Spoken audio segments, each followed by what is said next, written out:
Bonjour. On se retrouve pour notre exploration habituelle des sources qui nous entourent. Et aujourd'hui, on plonge dans un monument, un vrai monument de la télé française. L'amour est dans le pré. Ah oui, L'émission va fêter sa 20e saison sur M6 en 2025. 20 ans quand même, hein. 20 ans, c'est fou. Une longévité assez remarquable dans le paysage télé actuel, quoi. Carrément. Alors la question c'est comment cette émission fait pour garder un tel succès et surtout ce sentiment d'authenticité après tout ce temps. C'est la grande question.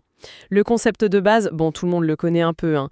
Aider des agriculteurs, agricultrices, célibataires à trouver l'amour. Classique mais efficace. C'est ça. Portrait en janvier, puis les fameuses lettres manuscrites. Ah oui, les lettres manuscrites, ça c'est un détail important je trouve. Oui, c'est un peu hors du temps, et ça change tout. Ensuite, speed dating à Paris, séjour à la ferme pour 2 élus, on va dire, et puis le bilan final. Une mécanique bien rodée, en fait, adaptée d'un format anglais, Farmer Wants a Wife. D'accord. Et pour décortiquer ce phénomène, on s'est appuyé sur quoi exactement? Alors, on a pas mal de choses. Des articles de presse, M6 Plus Actu, Ecostilia Magazine, un autre site Écris-moi. On a aussi des petits extraits vidéo via RTL, jean-marc-morandini.com, des infos de contexte type Wikipédia, et même, j'ai regardé un peu ce qui se dit sur le forum Popcorn FR chez les fans. Ok, donc une vue assez large. Notre but, c'est bien de comprendre les raisons de cette popularité qui dure en regardant de près cette 20e saison anniversaire. Exactement. Analyser les ressorts du truc, quoi. Et je crois qu'il faut commencer par ce qui revient tout le temps. L'authenticité. L'authenticité, c'est le mot magique. Complètement. Isabelle Morini-Bosque sur RTL, elle le dit très bien. Ça marche parce que les agriculteurs sont vrais, qu'ils parlent le vrai, qu'ils battent la campagne pour le bon motif. Et elle ajoute, et c'est crucial, et parce que Karine Lemarchand est vraie aussi. Hmm. Mais cette authenticité, qu'est-ce qu'elle a de spécial ici par rapport à d'autres émissions de télé-réalité? C'est juste une impression ou il y a des trucs concrets derrière? Ah, je pense que c'est plus qu'une impression. Ça tient à plusieurs choses en fait. D'abord, le casting. On parle de gens dont le métier est ancré dans le réel, la terre, le concret. Ça change des profils très axés sur l'image qu'on voit ailleurs parfois. Oui, c'est sûr. Ensuite, le processus. Les lettres manuscrites, comme le disait, écris-moi, ça oblige à une certaine introspection, à exprimer les choses plus profondément, avant même de se voir. C'est moins superficiel peut-être. Voilà. Et le séjour à la ferme, c'est pas juste un décor de vacances, hein.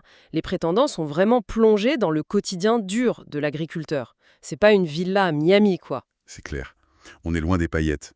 Cette immersion dans le monde rural, qui est souvent un peu idéalisé mais aussi mal connu, c'est peut-être ça qui touche les gens.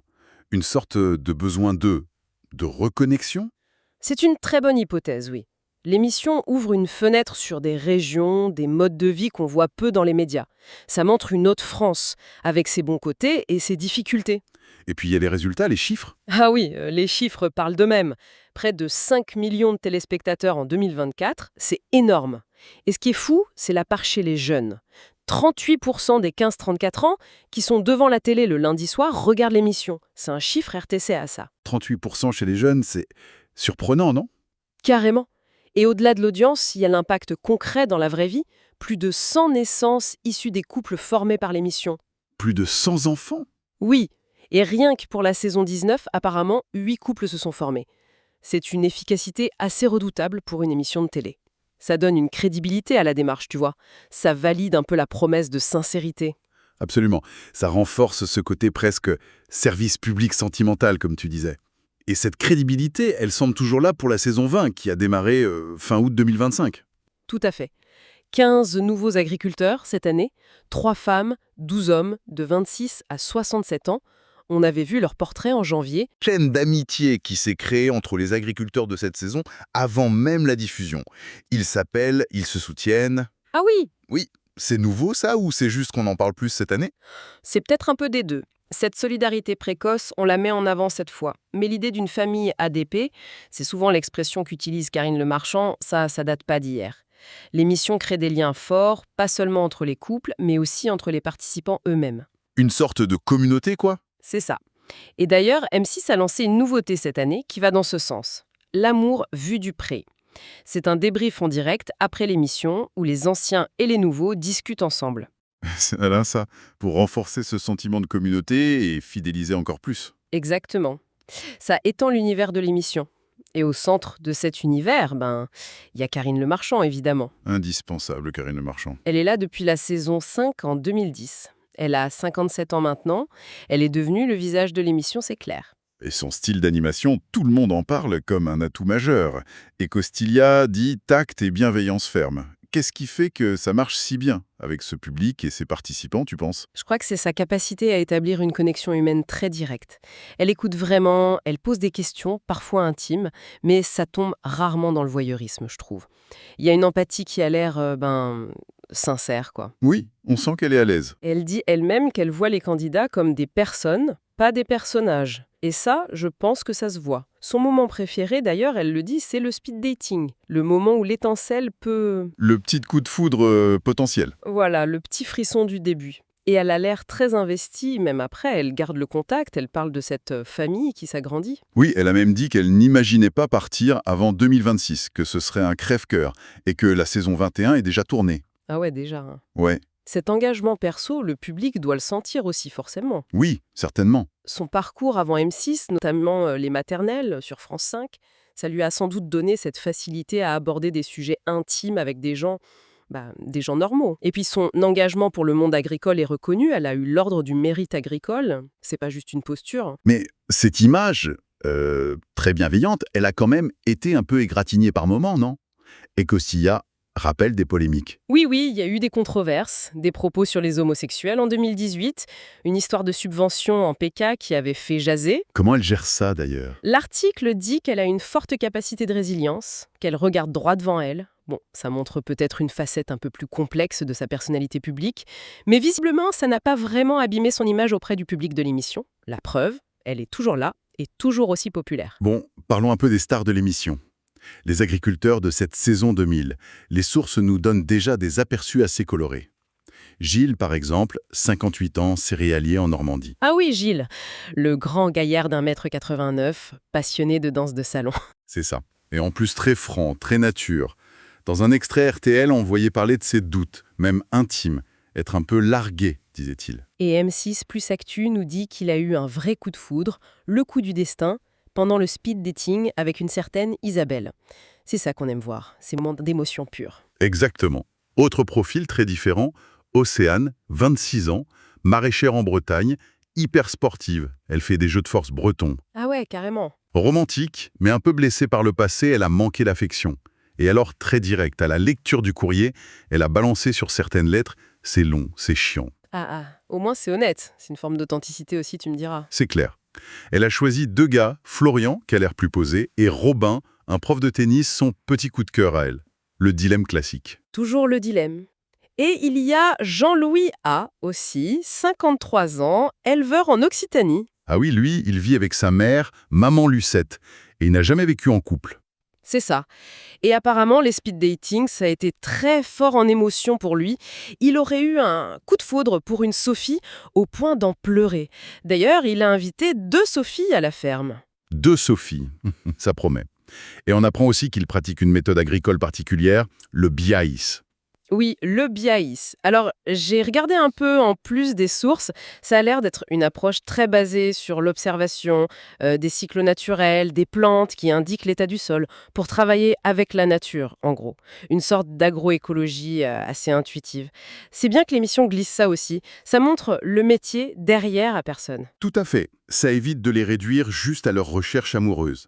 Et puis, il y a Mathieu, 28 ans, éleveur de brebis, toujours en Occitanie. Lui, c'est l'histoire touchante, non? Timide, page blanche en amour. Oui, et surtout, il a survécu à un gros problème cardiaque à 21 ans. Il porte un défibrillateur et d'y avoir vu le tunnel bien blanc. C'est poignant. Et il cherche une femme douce, il a énormément d'amour à donner. Ce sont ses amis qui l'ont inscrit. Ah, le coup des amis qui inscrivent, c'est un classique aussi. Son histoire est très forte, elle montre bien la vulnérabilité que l'émission arrive à capter parfois. Il y a aussi Jean-Baptiste, 35 ans, éleveur bovin en Nouvelle-Aquitaine. Lui, il cherche un homme. Oui. Et il a parlé de son parcours pour accepter son homosexualité dans le milieu rural. C'est important aussi que cette diversité soit là. Bien sûr. Ou encore Samuel, 48 ans, producteur de cognac, veuf, avec une petite fille de 9 ans. Lui, il parle de ses complexes, sa taille, 1,65 m. Il cherche une femme plus petite, bienveillante et qui n'a plus de désir d'enfant. C'est très précis. Ça montre la variété des attentes. Et au-delà de cela, les sources mentionnent vite fait plein d'autres profils. Anthony, dont le frère a déjà participé. Ah oui, Thierry. Laurent, veuf récent, passionné de cuisine. Géraldine, ex-comptable, devenue éleveuse d'alpagas. Des alpagas. Original. Antoine, qui s'occupe de son frère handicapé. Julien, fan de comédie musicale. Bref, une sacrée diversité de parcours, d'âge, de production. C'est ça aussi la richesse du programme. Oui, c'est ce qui fait qu'on s'attache, je pense. Chaque saison a ses personnages. Enfin, ses personnes marquantes. Toute cette humanité et ces histoires, ça explique sans doute pourquoi l'émission est devenue un rituel populaire, comme dit Ecostilia. Sur le forum Popcorn FR, on voit bien la fidélité des gens, hein. Il y a une fille qui raconte « Mon chéri s'est mis à regarder avec moi l'an dernier parce qu'il m'entendait rire. Et il a regardé la fin de la saison avec moi, lol. » Ah, c'est mignon. Ça montre comment l'émission rentre dans les foyers, crée des moments partagés. Et la musique? Il faut pas oublier la musique, elle joue un rôle énorme là-dedans. Ah oui, c'est vrai. Wikipédia rappelle qu'il peut y avoir 200 ou 300 extraits par soirée. C'est dingue. De James Blunt au début avec You're Beautiful. Le fameux générique des premières saisons. À Michael Bublé maintenant, Haven't Met You Yet. La musique souligne tout, les joies, les doutes, les coups de cœur. C'est un vrai outil pour l'émotion. C'est clair. Mais bon, cette belle machine bien huilée, centrée sur l'authenticité, l'émotion, elle n'échappe pas non plus à quelques critiques, hein. Ouais, même si nos sources récentes en parlent moins, Wikipédia rappelle qu'il y a eu des accusations de scénarisation par l'ancien candidat. Danny de la saison 7, Raphaël de la saison 6, qui parlait de 90% de scénarisation. C'est un peu le reproche classique fait à la télé-réalité, ça. Est-ce que la prod pousse un peu les situations pour faire une histoire? Difficile à dire de l'extérieur. Il y a eu aussi des critiques plus segoffes, de fond. Comme quoi, par exemple? Libération, citée aussi par Wikipédia, s'interrogeait sur une possible chosification des agriculteurs. Le risque de les présenter un peu comme des bêtes de foire pour amuser le public urbain. Le revers de la médaille de cette mise en lumière, quoi. Le risque de caricature. De fin, c'est un équilibre super délicat pour la production, hein, montrer la réalité, la singularité des gens, sans tomber dans le cliché ou l'exploitation de leur fragilité, peut-être. Mais bon, vu le succès qui dure, on peut penser que la majorité du public trouve que l'équilibre est plutôt atteint, ou en tout cas que le positif l'emporte. Bon, alors si on essaie de résumer un peu notre plongée dans ce phénomène qu'est l'amour est dans le pré, à l'aube de ses 20 ans, on a une formule qui marche, basée sur une authenticité ressentie comme sincère. Oui, incarnée par des agriculteurs au parcours très divers et par une animatrice, Karine Le Marchand, dont le style empathique est devenu une vraie marque de fabrique. C'est un mélange assez unique, des histoires d'amour qui pourraient naître, beaucoup d'émotions, saoulement brut, et cette immersion dans un monde rural qui visiblement fascine et intéresse. Et tout ça, c'est validé par un succès d'audience qui traverse les générations et par des résultats concrets, les fameux couples et les bébés ADP qui donnent une sorte de légitimité à l'ensemble. Et la saison 20 semble partie sur les mêmes rails, avec des personnalités déjà fortes et cette idée de famille qui est de plus en plus mise en avant par la prod. Ce qui nous amène peut-être à la question finale pour réfléchir un peu plus loin. Au-delà du divertissement et de la romance, qu'est-ce que cette longévité, cette popularité énorme de l'émission nous dit sur la société française aujourd'hui? Comment ça façonne ou comment ça reflète notre regard sur l'agriculture, la campagne et peut-être même nos propres désirs? Ou alors, pour reprendre cette idée de famille ADP, est-ce que l'émission est devenue, au fond, plus qu'un programme télé? Une sorte de miroir de notre besoin de lien, d'histoires simples, touchantes, dans un monde qui nous paraît de plus en plus compliqué. Un genre de rituel collectif moderne? Bonne question. C'est peut-être un peu tout ça à la fois. Une chose est sûre, c'est un programme qui a su s'installer durablement dans le paysage. Une exploration fascinante en tout cas. Merci d'avoir partagé cette analyse avec nous. Et on se retrouve très bientôt pour une nouvelle exploration de nos sources.